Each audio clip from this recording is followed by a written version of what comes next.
Sports Medicine. Ladies and gentlemen, welcome to another stellar edition of Sports Medicine. I'm your host, Carlos D. Los Angeles, NASM CPT, CES, CNC, VCS, weight loss specialist, and of course, .fit certified practitioner. And today, our mystery guest on the show has showed up. He is none other than NASM Master Instructor, and he's also the owner of the training station. Wow. Ken Miller, welcome.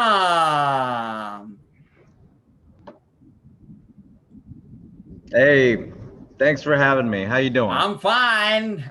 Pleasure having you on today to share your knowledge. Another Master Instructor on the show. It's an honor having you today here on Sports Medicine.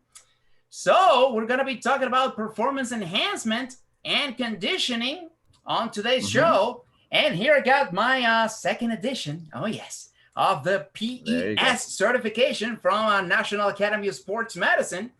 So just kicking it off, what is the NASM PES, Performance Enhancement Specialization certification for people out there who don't know?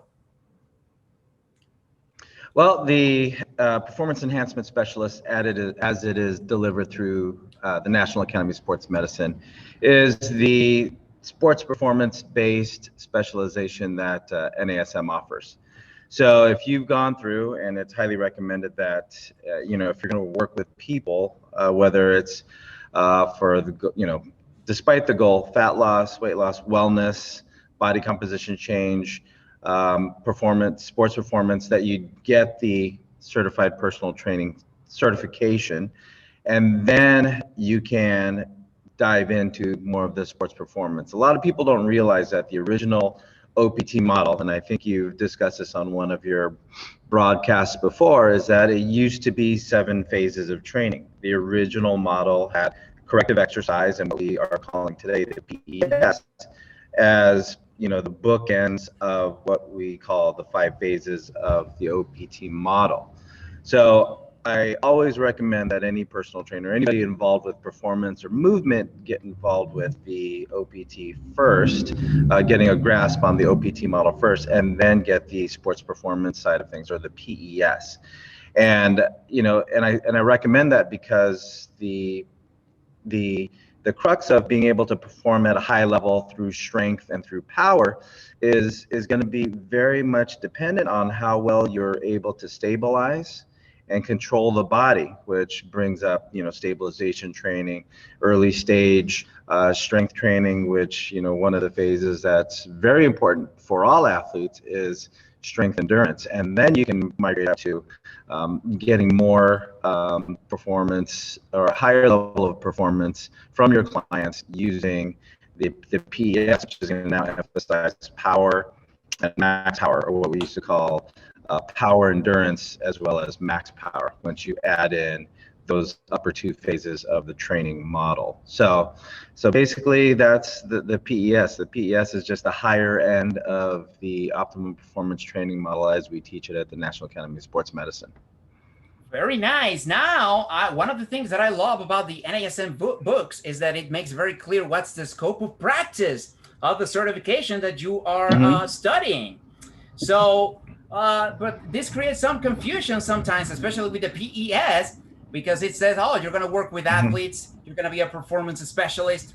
So for CPTs out there and aspiring PESs, just like myself, I'm still doing the certification. What is going to be our scope of practice as a PES, as an NASM PES? Well, how far can we go? Let's see.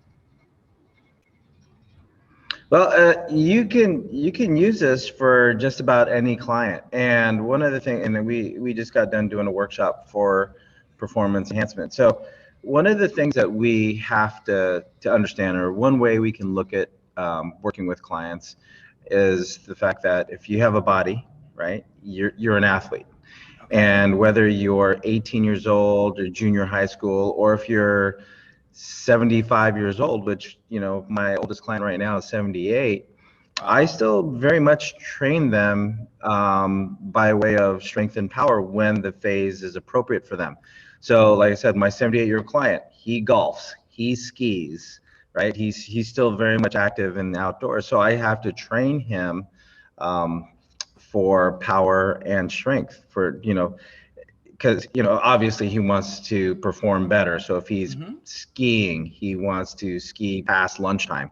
If he's going to golf, and if he's going to go on a golf outing for the weekend, he's got to be able to do 2, maybe 3 days back to back, right? So when we Okay. talk about scope of practice and what we're designed for, or what you're going to be trained and developed for, if you have the PES in your background, it's just, for one, getting people to perform at their highest level, Mm-hmm. right? But I think one of the things that we need to do as fitness professionals or movement professionals is to understand that, one of the things that we can do for our clientele is to help them realize, an ability to perform that your clients may not have ever realized about themselves. So if they're able to, you know, play a round of golf or maybe even 2 rounds of golf back to back without pain or discomfort at the end of their second round, or maybe even the next day, you've increased their performance, right? It doesn't have to be Sure. that person that is on tour or plays for money. It could just be that person that just wants to be active and not have suffer the negative consequences of being active inefficiently, right? So it just doesn't have to be for that person that's still competitive at the college or professional or Olympic level. It could be anybody that just wants to be active or stay active to a higher level than they've ever been. Yeah, that's interesting. And everybody, for their daily living, they need a certain degree of power at their level, as you just mentioned. Even just getting up from a chair, you need a certain degree of power, Yeah, explosiveness to get up, yeah. in your daily living. So pretty interesting. But do PES, let's say certificate allows you to work with athletes? Can you still work with a college athlete? Can you still work with a professional athlete if you're a PES? Yeah, I mean, it's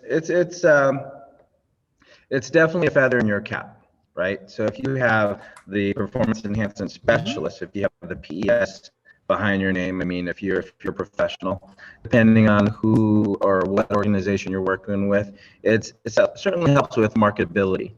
And as far as having the credentials in the background, it is a fundamental, it is a foundational base of information that I think all movement professionals or performance professionals should have in their background, just because of how it's integrated into the training model.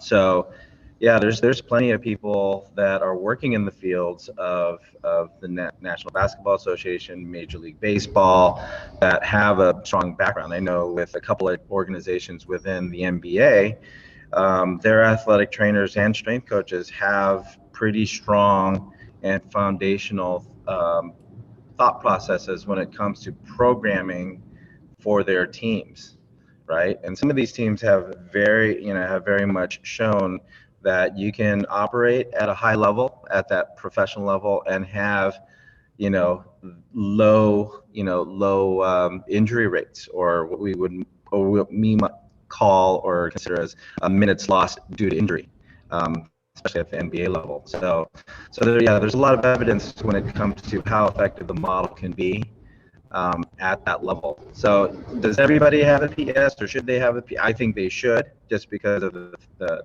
Excellent. thought process that comes with it. But not everybody does come to the game with that. Excellent.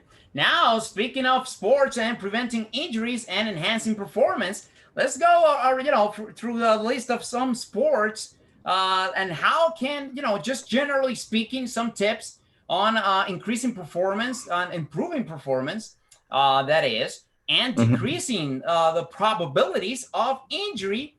And let's start off with golf, which is one that you work a lot Mm-hmm. with. You are the man on this regard. So starting with golf, just general tips for what I just aforementioned. Yeah, I mean, for all sports, and I've been blessed enough to work with athletes that participate in in different sports, all levels, all kinds. But the number one thing I'll say just for just athletes all the way around is you need to assess the individual. And this is one of those things when it comes to social media, as far as what you'll find, here are the top 10 exercises to help improve strength, or top 10 exercises to help with low back pain, or help increase your club head speed. The first thing you need to do is look at the individual that's in front of you.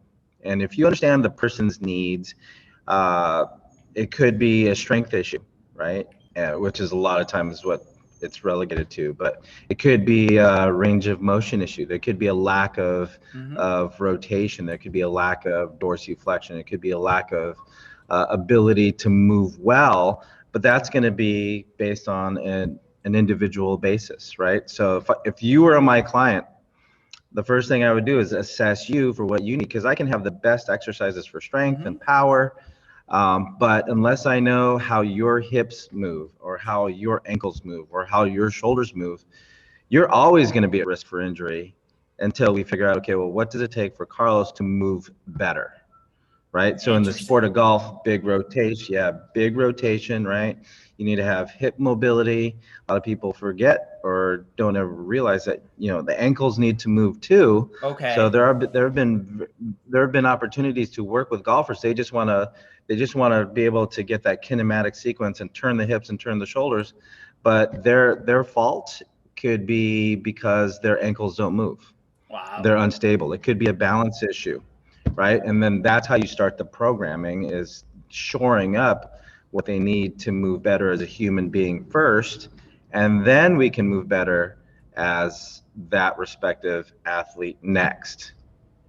Interesting. So in golf, the thoracic rotation assessment that we do at the CES probably is a really important one. Huh? Yeah. So interesting. How about baseball? What are the most common demands for baseball athletes? I can guess that also rotation of the thoracic rotation is really important also, especially for the hitters of that baseball swing. But you're the expert. Let me hear that. Yeah, having just talked about golf, baseball is something that usually comes up in the same conversation, but because now we are throwing, let's just say with pitchers versus your hands are fixed. Yep. The overhead throw. Golf club, right? Hands are fixed, and that's where. Yeah. So now we have to look more. Okay. Well, what is the shoulder doing? Right. So, and again, the concept is no different. I can work. Here's the thing. I can work on the shoulder and get the shoulder as much strength and power and integrity as you need it, but it's only going to be as strong as what the rest of the body provides in stability and strength. So if my hips don't move well, if my spine doesn't move well, that means my shoulder might have to make up the rest of the difference, right? So that can be harmful for throwers is that now if I'm stuck on getting a certain set of miles per hour on my pitch, I'm going to manufacture that extra velocity through my shoulder, elbow, or wrist, right? But that could be a little bit too much for the tissues of the arm. So unless, so I need to work on that, my lower body stability, because once I drive and I plant my foot, I now have to stabilize and be able to rotate the hips from there, and then the spine and the shoulders from there. And then if I need to really force the issue, then I might be asking too much of the shoulder. So again, the big thing for baseball players is that they always tend to, a lot of times they tend to look more at the shoulder versus what's happening at the body. And if you can look at the body first, see what the body needs, then the shoulder's gonna take care of itself. So you apply a lot of regional interdependence, especially on the baseball athletes. Yeah. Maybe sometimes the issue is way down on the kinetic chain, not necessarily directly on the shoulder. Huh? Interesting. Yep. And one thing that I just got thought of is really, recurring injuries on baseball players. A lot of hamstring pulls. Why do you think this is happening? It's because baseball is so Possible. static at some points. They're just standing, and then all of a sudden they have to make this explosive, quick, reactive move. Maybe the muscles get a little, I don't know. They don't have the blood flow. They're static for a long time, and then they just need to make this quick move, sudden move, or they just don't train properly. Maybe the issue is somewhere else. Let me hear that. Yeah. So, when you're talking injuries, and this is the approach I have towards injuries altogether, is the fact that, you can't predict the speed or the direction at which someone can get hurt, right? So with that being said, you need to be diverse in how you train somebody. So if you're going to pick on a muscular region like the hamstrings, and you think of what the hamstrings are doing, it's going to decelerate. One of its big roles is decelerating knee extension as well as hip flexion. But we also have to now start to look at, which hamstrings we're looking at. But if we have a weakness or the inability to decelerate, right? And then you ask somebody to stop, turn, pivot, you're asking the hamstrings to do a lot. So, when it comes to situations like with the posterior hip, you have to look at what's happening at the foot and ankle, and you have to look at what's happening at the hips or the glute complex. And how did you integrate the hamstrings into the training of that lower posterior chain, right? As far as deceleration goes, we're always, a lot of strength conditioning is about, force production. And I know one of the things you want to talk about today is recovery. So how are we able to unload that stress or even share that stress when it comes to, the muscle contraction spectrum when it comes to not just producing force, but how are we teaching the body how to decelerate and reduce force where we're most likely, and that's where we're most likely to incur injuries during that deceleration. So if hamstrings are taking a hit, I have to look at, okay, how much help did the hamstrings have, or how much role did the hamstrings have as more of an assisting muscle group versus where they might have gotten injured, where they were being asked to do more than what they were trained for. Yeah, so maybe in this case, maybe they're synergistically dominant. In some cases, maybe that could be one of the reasons. Possible. That's one of the possibilities. Possible. Weak glutes, maybe, for the hip extension. Yeah. So interesting. Wow. But as you just mentioned, every case is different. So you have to assess the athlete individually, for the particular individual. Very, very nice. Interesting. Moving on now into the basketball. Let's go into the NBA. What are the main demands that the basketball players have? Oh, they do it all, right? I mean, they have to run, sprint, lateral movements, transition from forward, backward to vertical. On top of all that, you have somebody that's pushing on you, pulling on you. You're pushing off somebody else, so that there's very little that they don't do, right? From a performance standpoint. So you have to train them for it all, right? So from there, when we talk about diversity and movement, you have to talk about not just planes of motion, but also directions, speed, load. For somebody that I might work with basketball, I'll use a lot of, let's say, Viper Pro. So for loaded movement patterns, getting to move in different directions, different arm, leg drivers with movement. So, but there are another groups too that because they, and what I'm thinking about is, they have to run, stop, jump, and land, right? So you have to make sure that mobility winds up being one of your biggest components that you address as a strength coach of a basketball player, because foot and ankle definitely has to move just because they do so much with it. The starting, stopping, jumping, landing, all those things, pointing. But I think about most when it comes to what the basketball player needs in order to be safe and healthy. They may not be the fastest person, but they may not jump the highest. But if they can do it efficiently, that's what's going to really help them. Just be mobile and be stable. There's a lot of they're already doing a lot of strength and a lot of power just by playing.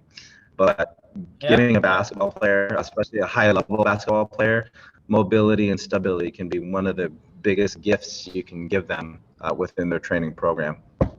Very interesting. And I can assume that also decelerating their own body weight also, as you just mentioned, the deceleration portion, especially when there's changing directions, and this agility and quickness drills can help a lot maybe with that. Their ability to land also on a single leg, and landing and decelerating their weight on a single leg. So it's a lot of, they're probably the most athletic of the, all these major sports. As you just mentioned, there's very few things. I don't want to say that. You I wouldn't say basketball players are the most athletic. I don't want to offend any of my baseball players or any of my football players. Oh my goodness. Okay, yeah, we don't want to get any heat with anybody, but yeah, it's just it's really demanding from an athletic standpoint. And wow, impressive. Okay, speaking of top sports, American football. Let's see the main demands of this grueling sport. Oh my goodness, let's see. Yeah, there's, the thing about a sport like American football, right? You have specializations. You have, what we might call our big guys, your linemen, right? And you have your middle guys, your tight ends, your running backs, and then you have your speed guys, your defensive backs and wide receivers. So I bring up those different categories, and the reason why I do so is because they all have different roles, and when you're working with these athletes, they all have different body types, and they have to be able to do a bunch of specific things to do their role well. I mean, although you want to train them for just to be good athletes and all the same things that we've talked about already through golf and baseball and basketball, mobility is going to be a big thing. Stability is going to be a big thing. Ability to decelerate and accept load and force, because it's an impact sport, so someone's going to be running into you or you're going to be running into somebody. So your ability to absorb all that and control all that, not get tossed around or pushed around like a shopping cart, you have to be able to handle force really well. But to look at the sport of American football, you're going to have a certain training style for your linemen. You're going to have a certain training style for your running backs and your tight ends. And you might have a certain training style for your receivers and defensive backs. And even within those positions, you're going to train them differently as well, right? So I can have two positions that have to match up, like receivers and defensive backs. But because the defensive back might be having to keep their eye on the ball and be able to follow and move their body in different directions as they follow the receiver, there's a certain reactive component that will be a definite part of their programming, versus a receiver, they need to stop, cut, change direction, and be really clean and efficient in how they move about the field, because they're always trying to evade the defender, right? On top of that hand-eye coordination to catch a ball. Right, so the training is going to be a little bit different, but the concepts are, as far as developing a healthy and durable athlete, are still going to be the same. And that despite the position, you want to assess for individualized needs for mobility, core stability, core strength, balance. Shore up those needs first, and then everything else will have its place when it comes to strength and power. Fantastic. Now, moving on, mixed martial arts, MMA athletes. Yeah, that's a fun group. I like working with mixed martial artists. I'm working with one right now who does jiu-jitsu, and it's, you're dealing with somebody who's in a perpetual position when they're on the mat. They're forward, heads forward, shoulders are forward. They're constantly pulling and for the most part, are gripping somebody.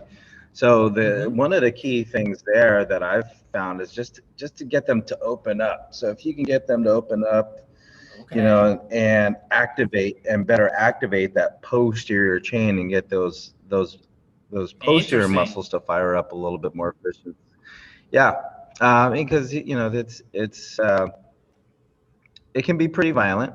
And Yep. if you're dealing with a mixed martial artist where there's striking, or if you're somebody who's got more of a, you got to prepare for your ground game as well when it comes to jujitsu. So, looking at someone's injury history is going to be very important.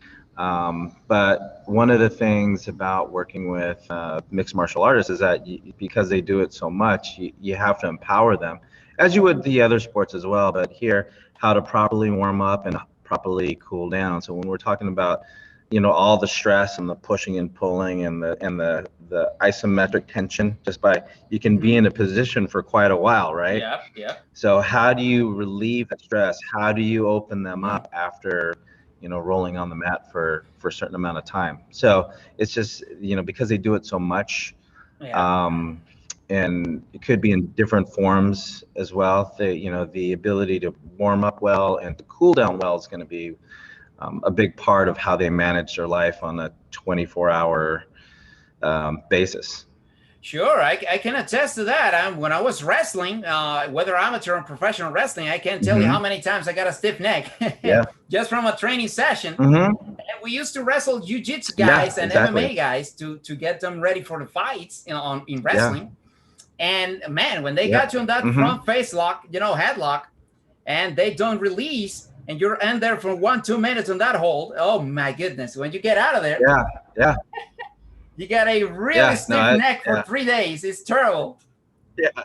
Yeah. I've been on the receiving end a couple times, and it's not fun. That's why I don't do it.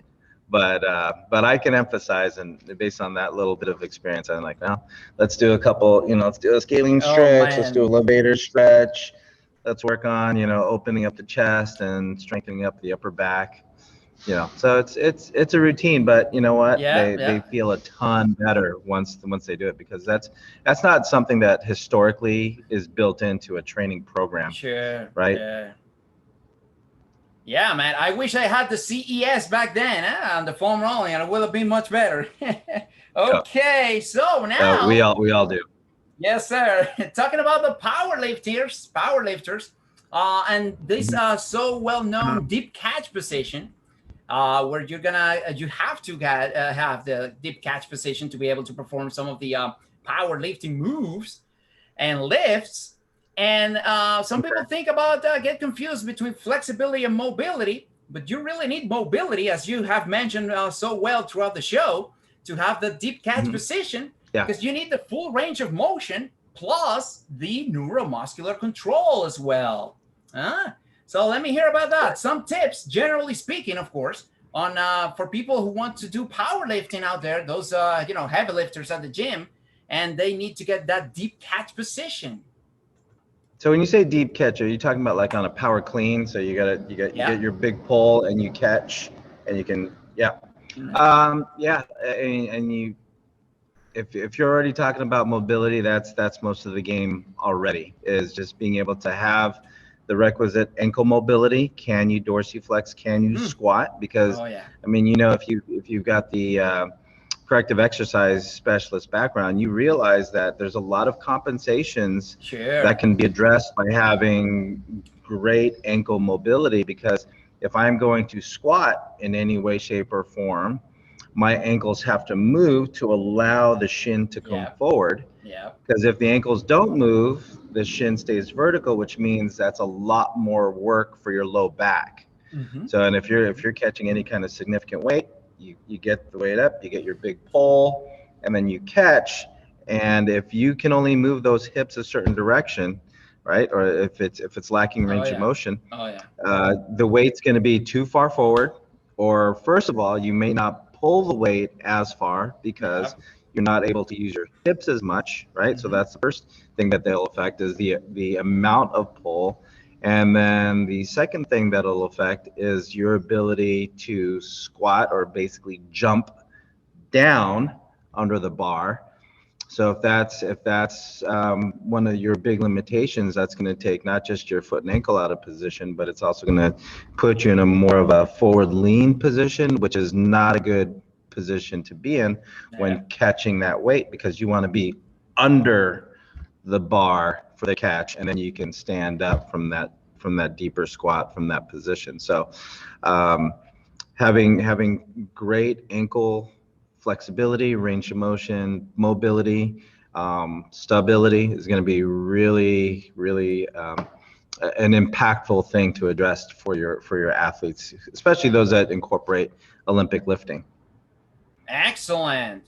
Okay, now going back a little bit more into baseball, I'm a huge avid baseball fan, as a Dominican that I am. You know, it's a national sport for us. Yeah. So I'm always watching MLB Network, and I heard John Smoltz talk about some time ago on one of the shows. They were talking about all these pitch counts stemming from the World Series when well, everybody knows what happened in Game 6 when they took out Blake Snell. He was pitching the game of his life, and they just took him out of the game because the sabermetrics and all the statistics say that he was going to wear down. But the guy was having the game of his life. So you got to be able to objectively analyze every particular situation. That's just my opinion, and not just go with these cold statistics.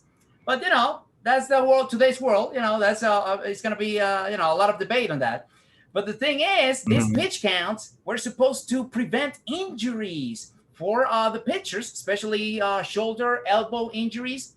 And he was talking about how this has actually led to more injuries on our pitchers after they started having these pitch counts and these pitch limits. So it hasn't paid off. It's actually an increase in injuries.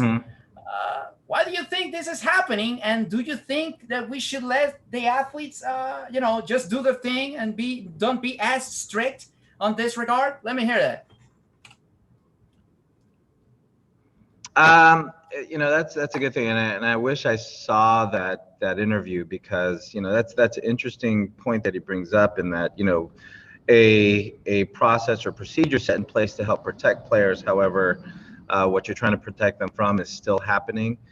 So one of the things that I learned early on from one of my mentors, Tom House, is when it comes to working with a baseball player, and you're going to have them, do a training session. One of the things you want to ask them is, when did you pitch last, and how much did you pitch, right? Because if you just pitched the day before, and you pitched so many, you had so many pitches or so many innings, then that's going to affect what we're going to do today.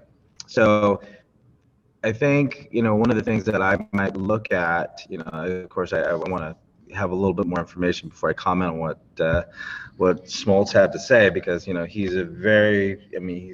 one of the best that ever was, right? So from that vantage point is, when you look at what baseball players do in game, that's one thing, right? But one of the things that we may or may not have a firm grasp on is, okay, what are they doing off the field, right? So what is their self-care programming? How are they maintaining themselves, right? Because that comment leaves a lot of other questions to ask. Pitch count starts when they start pitching in a game, but how are we watching what they're doing for the warm-up? How many pitches are they doing for the warm-up, right? So that doesn't go into the pitch count, right? And then when did they pitch last? Did they pitch bullpen, the day, 2 days before? So there's a lot of questions that go into, okay, well, it's easy to look at, okay, well, he pitched yesterday and his elbow is sore, right? But we don't know what happened before or after he pitched yesterday, right? So there's just a lot of, and you mentioned sabermetrics. That's just what they're measuring for the sake of the game. But what's the player doing before and after that might affect the condition for the shoulder, for the elbow, and for the wrist? You know what I mean? So there's just, the more I work with baseball players, the more I realize I don't know a whole lot about baseball, because there's just so much more that goes into it. And then when you look at injuries, that's a different ball game altogether, because now if pitchers are, if we're picking on pitchers as a position, and injury rates with pitchers, what are they doing to provide or to earn range of motion and flexibility and stability? How much of that was put into their conditioning plan to begin with, right? Because you start to increase volume, you start to increase the volume on the whole body, not just the shoulders.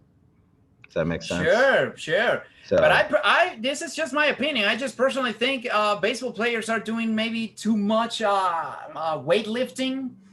I don't know, or maybe too much heavy weights. I've seen them, having their really insane workouts these days, and that's obviously has a benefit in yeah, itself.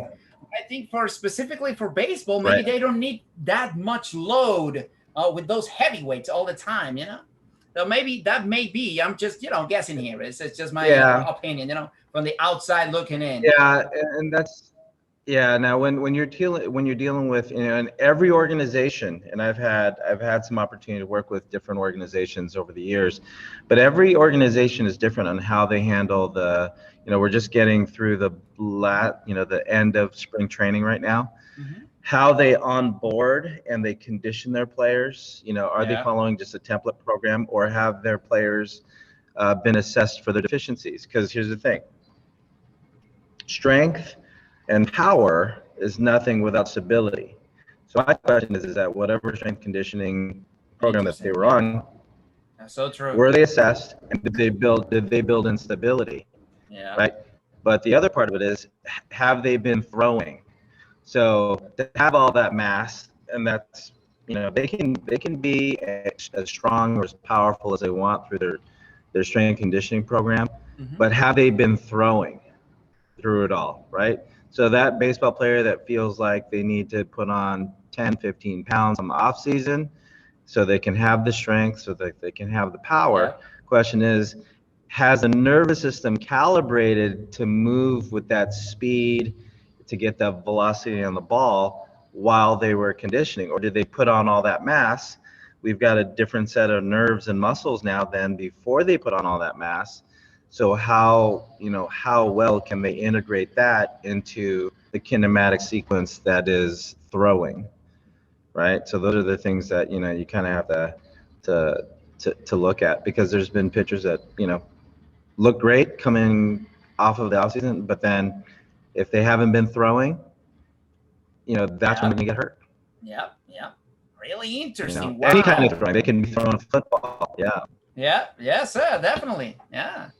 Okay. Wow. Really, really cool. Now, tips on recovery and regenerating between training sessions for those serious lifters. Just generally speaking, general tips for recovery and recuperating, between training sessions for these serious lifters.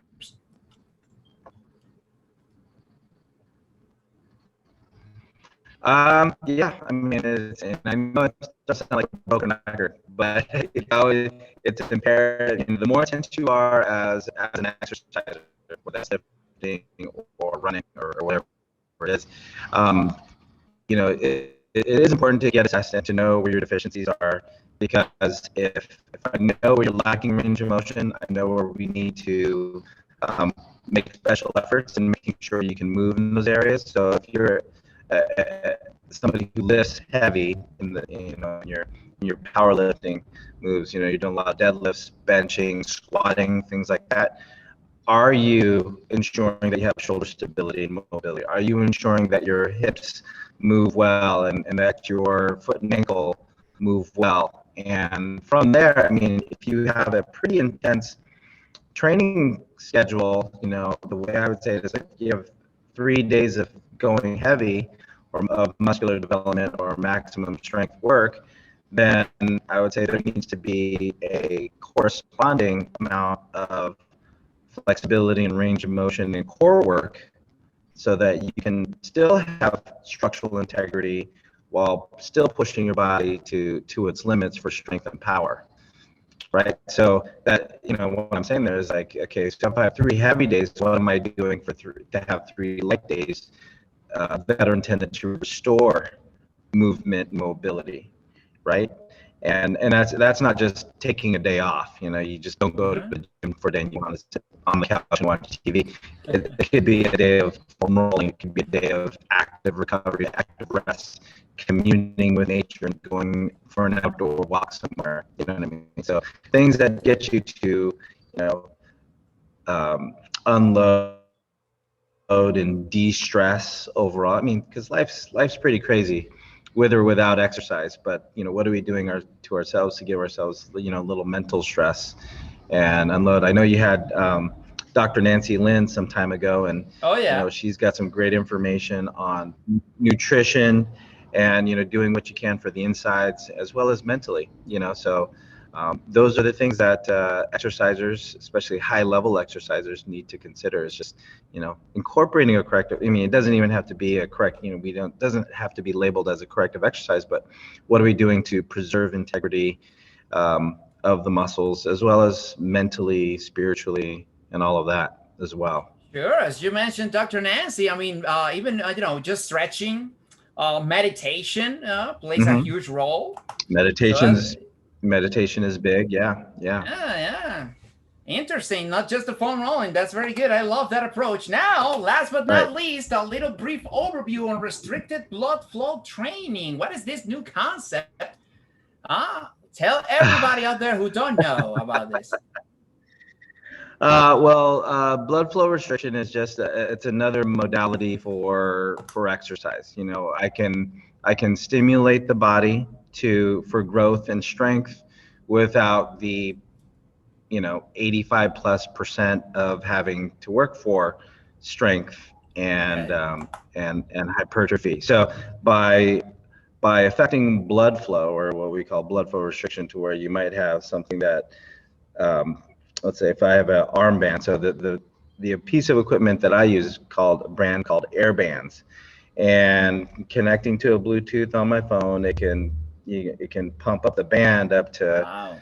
a desired amount of millimeters mercury. So just like if you had a blood pressure cuff Mm-hmm. as you were to work out for about 20 minutes, Wow. and then all the responses that come with that, right? So you restrict blood flow, you're now giving the stimulus to grow and to get stronger, right, with only a fraction or a smaller percentage of the intensity that you might use it with. Now, you said it's a new thing, but it's actually been around for 30 to 40 years, and it's getting a lot of attention now because, yeah, if you are coming back from injury, and one of our goals is to get you to get stronger and to get little bit more growth for you to improve your strength in that given area, you can achieve those goals faster with applying those techniques and that technology. So it's been around for a while. It's getting a lot more attention these days, but you're finding it more and more when it comes to especially high level or high intensity exercises, because I can have a truly heavy day, but I can augment it with a lighter day. But if I'm using some format of blood flow restriction on that lighter day, I can still be actively working towards strength and hypertrophy. So it does take some education, and one of the other regional master instructors and I, Wendy Batts, went through the program, and it was quite an educational process. So there's organizations out there that have education for blood flow restriction, and I do highly suggest that if you're going to use that modality, that you do get the education that comes with it, because it can be effective, and to be able to maximize its effectiveness, you should know about it before you apply it to yourself or to anyone else. But I'm a believer. I mean, I've seen Okay. some hypertrophy with its use, and it's been great for me, because hey, who doesn't want to keep some of the muscles that they have Yeah, yeah. with less work, right? Sounds too Yeah, good to be true, interesting. but when you use it, yeah, when you use it properly, it can be pretty effective for your client and yourself. And I'm just thinking, are there any contraindications? Maybe some people with certain conditions should not do it. What are these Mm-hmm. contraindications for this type of training? Well, one of the bigger ones is high blood pressure, right? Because you are affecting Okay. blood flow. Some of the other Yeah, stuff, yeah. neuropathies, Gotta be if you've got some careful. nerve issues, yeah, you don't want to be messing with blood flow Mm-hmm. if you don't have to. But I'd say Yeah. having high blood pressure, heart condition, um, can be one of those, or should be one of those things. I mean, again, when you asked earlier about scope of practice, Yeah. this is where you want to refer out. If there's any doubt on whether or not you should be using anything, not just with blood flow restriction, to stay within our scope of practice as personal trainers or strength coaches, it is to defer a client to a medical professional if there's any doubt whether or not you should have somebody be doing something. Fantastic, really interesting. Wow, what a conversation today. We can talk about sports performance all day. It's our favorite topic. I love this. Yes. But no, I think it's great being on here. I appreciate you asking me to come on with you. Thank you so much for taking from your busy time. And we got to do another one. Huh? We had a lot of topics to talk about on sports performance field. Let's do it. Let's do it. Thank you so much. Ladies and gentlemen, you know it. This has been Sports